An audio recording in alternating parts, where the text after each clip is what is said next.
Morning Neha and Abhi daily ब्लॉगमध्ये तुमचं स्वागत आहे.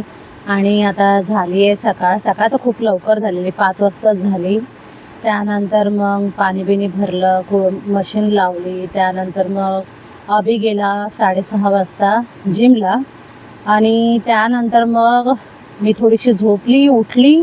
आणि त्यानंतर मग अभिचा फोन आला की तो आईंना घेऊन डॉक्टरकडे घेऊन जातोय. म्हणजे माझ्या सासूबाईंना चेकअपसाठी. दरवर्षी त्यांचा चेकअप असतं. त्यांना कॅन्सर होता, तर ते कॅन्सरचं दरवर्षाला चेकअप करतात. तुम्ही लास्टच्या व्हिडिओमध्ये बघितलेलात की त्यांना ती एक टेस्ट केलेली. तर ब्लड टेस्ट आमच्या व्हिडिओमध्ये बघत होतात की आम्ही सारखे ब्लड टेस्टला जातोय, मोनोग्राफी काढली. तर आता ते सगळं दरवर्षी ते जे कॅन्सरचे जे डॉक्टर असतात त्यांना दाखवायचं असतं की रिपोर्ट कसे आहेत, काय आहे. तर अभि आईंना घेऊन गेलेला आहे तिकडे. आणि त्यानंतर मग तो येईन इकडे. तर मला खूप भूक लागलेली. मी वाट बघून बघून मग आता मी बनवले आहेत पोहे आणि चहा. तर मी आता आहे ना अभिला कॉल केला आणि मला वाटलं की तो आहे ना ते दरवर्षी जाऊन ते डॉक्टरचे दाखवतात कॅन्सरचं, तिकडे गेला डॉक्टर SR रहेजाला. पण नाही, आईंचं आहे ना पाठीमध्ये चमक येत होती, त्यांना चालायला होत नव्हतं. तर B12चं इंजेक्शन, म्हणजे आमच्या इकडे डॉक्टरकडे, लोकल डॉक्टरकडेच गेलेले. तर आता मी त्याला फोन केला तर त्याने सांगितलं मला की आता आम्ही घरी पोचतोय आणि मग थोड्या वेळातच निघणार आहे तो. पण माझ्या ऐकण्यामध्ये मला असं वाटलं की तो तिकडे गेलेला आहे हे करण्यासाठी, आपला रिपोर्ट दाखवण्यासाठी. पण तो लोकल डॉक्टरकडे गेला, कारण की त्यांना चालायला पण होत नव्हतं पायाने आणि कमरेत त्यांना चमका भरत होत्या उठता बसता. 2-3 दिवस झालेले. तर आता ते लोकल डॉक्टरकडे जाऊन दाखवून आले आणि इंजेक्शन दिले B12चं. आता तो तिकडे आईंना सोडेन आणि मग इकडे येईल. तर माझ्याच ऐकण्यामध्ये जरा मिस्टेक झाली. चला भेटूया आता थोड्या वेळामध्ये. नाश्ता संपवते फटाफट. पोहे आणि चहा या नाश्ता करायला. आणि हो, आज आहे ना माझा गुरुवार आहे. म्हणजे गुरुवार म्हणजे मी पोथी वाचणार आहे. पण एक गडबड झाली की मी पोथी वाचत होती, तर एक अध्याय माझा हे झाला, पुढे गेला. तरी पण मी ती काय स्टॉप करणार नाही, मी कंटिन्यू ठेवणार आहे.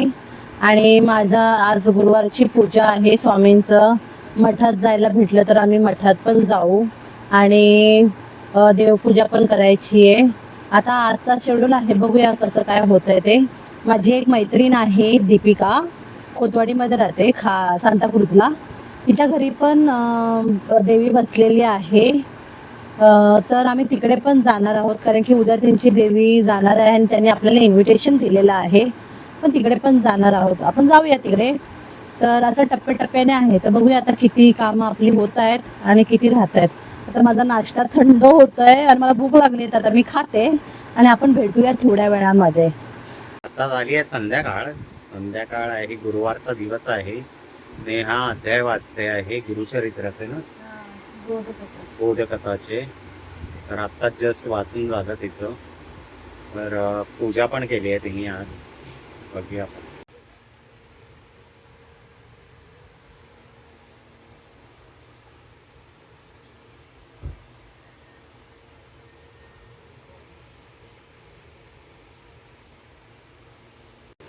तर आता आम्ही थोड्या वेळात निघू. आम्हाला जायचं, मला तर जायचं आहे जिमला शिकवायला. आम्हाला इकडे पण जायचंय जयेशच्या घरी. हा, ते दशामा देवी आले. पण फ्रायडे लास्ट होतं ना, उद्या लास्ट आहे. आज उद्या आहे. तर आज जाऊन पाया पडून येऊ, कारण की बिचारे 2-3 वेळा फ्रायडे लास्ट दिवस आहे म्हणजे आमचे त्यांचा. सबस्क्रायबर पण आहेत आणि आमचे फ्रेंड्स पण आहेत आणि आमचे पिकनिक पार्टनर पण आहेत. आम्ही जेव्हा पिकनिकला जातो तेव्हा एकत्रच जातो. तर त्यांनी बोलवलं, त्याशी घरी येऊन पण बोलवलं.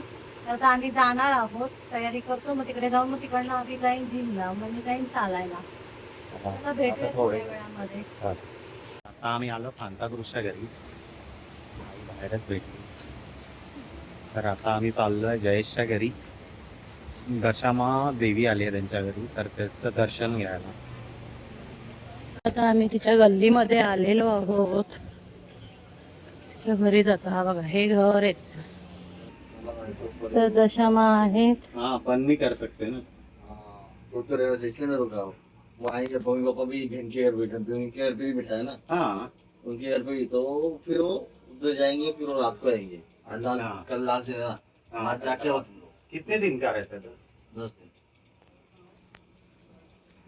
हे जयेश भाऊ आहेत. अरे आम्ही यांच्या घरी आलोय. मेरे को इतना मतलब पता नहीं है. लेकिन थोड़ा जेवढा इस दशमा मतलब 10 दिन आती है श्रावण महीने में जो लाते हैं.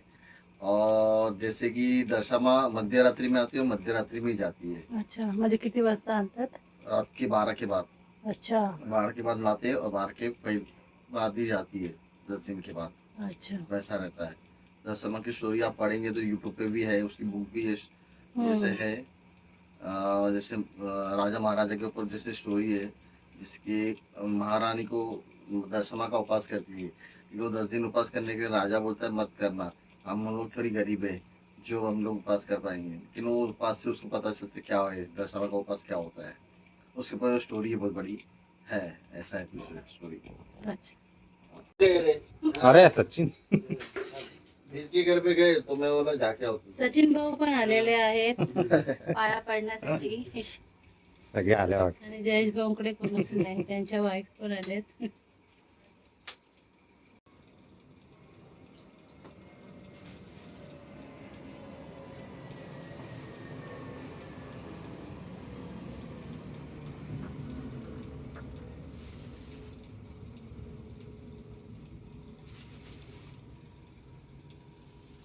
की जय.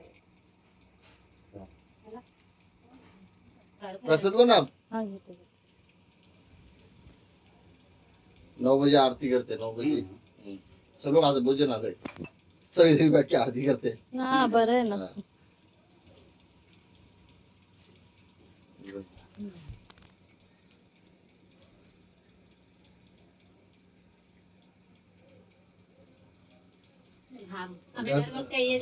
तर आत्ताच आलो दर्शन घेऊन. देवीचं खूप छान वाटलं. खूप लोक पण आलेली त्याच्या घरी. आज फ्रायडे आहे ना, त्यामुळे थर्सडे आहे, त्यामुळे उद्या जाणार. त्यामुळे आज सगळे लोक येतात. 9 वाजता आरती होते दर दिवशी. तर खूप लोक असतात तिकडे. तो बोलला आरतीला खूप लोक असतात, तुम्ही येऊ शकता बघायला. पण मी चाललोय आता जिमला. जिममध्ये क्लायंट आलाय माझा ऑलरेडी, तो फोन करतोय. तर आता जातो जिममध्ये, शिकवून मग येतो घरी. नंतर बघूया काय करायचं आहे, कुठे जायचं. मठात जायचा प्लॅन आहे, बघूया टाईम येतो तर मग तसंच जाऊन येऊया. चला भेटू थोड्याच वेळात.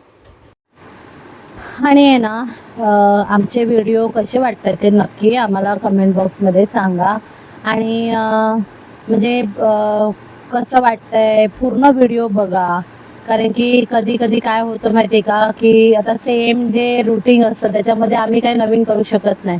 तर जे आहे तेच आम्ही दाखवतो, जे घडतं आमच्या लाईफमध्ये तेच दाखवतो. पण थोडं फास्ट दाखवतो, कारण की कसं असतं की घाई गडबडीत सवय नसते रेकॉर्डिंग करायची आणि विसरून जातो. त्यामुळे मग टप्प्याटप्प्याने असं वाटतं की इन्फॉर्मेशन देतो, पण इन्फॉर्मेशन नाही देत आम्ही. थोडक्यात दाखवतो, कारण की घाई गडबड असल्यामुळे आणि थोडा फोनचा पण इश्यू होतो आमचा. त्यामुळे आम्ही थोडं म्हणजे फास्ट दाखवतो. म्हणजे आता इकडे पोचलो, नंतर परत तिकडे पोचलो, हे केलं ते केलं. तर थोडा वेळ लागेल आम्हाला. आम्ही पण नवीन आहोत याच्यामध्ये, तर थोडा वेळ लागेल आम्हाला याच्यामध्ये. तर पण अजून थोडंसं चांगलं करायचा आम्ही प्रयत्न करू नक्की. तर बघा, तुमच्या पण घरामध्ये असं फॅमिली मेंबर्स असतात, आजारी असतात, किंवा ब्लड म्हणजे टेस्टिंग असते, सगळ्यांच्याच घरामध्ये होतं. तर कमेंट बॉक्समध्ये सांगा की तुमच्या पण घरामध्ये असं म्हणजे आहेत का व्यक्ती, जे जुने व्यक्ती की त्यांना ब्लड टेस्ट करायला घाबरतात. सोनोग्राफी म्हटलं की त्यांना असं वाटतं, डॉक्टरकडे जायचं म्हटलं की त्यांना असं वाटतं की अरे बापरे ते खूप पैसा खातात, नाही ते आजार सांगतात. त्यामुळे ना अर्धी लोक जातच नाही डॉक्टरकडे. तर तसं माझ्या आईच्या बाबतीत झालं. काल माझी आई गेली, तुम्ही बघितलं व्हिडिओमध्ये, किती ती शिवडीला गेली. पण तिला ना डॉक्टरकडे जायची काय भीती आहे मला नाही माहिती. जुन्या लोकांचं एक खूप आहे. तर त्याच्यामुळे काय होतं की डेली रुटीनमध्ये आपण जर आपले चेकअप्स नाही केले, आपल्या शरीराकडे लक्ष नाही दिलं, तर ते आजार वाढतात आणि भलत्याच टोकाला जातात. तर आता बघूया. आज आमच्या सासूबाईंचं आहे, उद्या परत माझ्या आईची सोनोग्राफी पण आहे. परत आम्ही आईला भेटणार आहोत. ती इकडे थांबायला मागतच नव्हती, मग ती काल गेली. आणि आज मग आता बघूया, अभि येईन, मग जेवण काय बनवायचं आहे, मग अजून आजचा दिवस काय कसं करणार आहे. तर भेटूया आपण थोड्या वेळामध्ये अभि आल्यावर.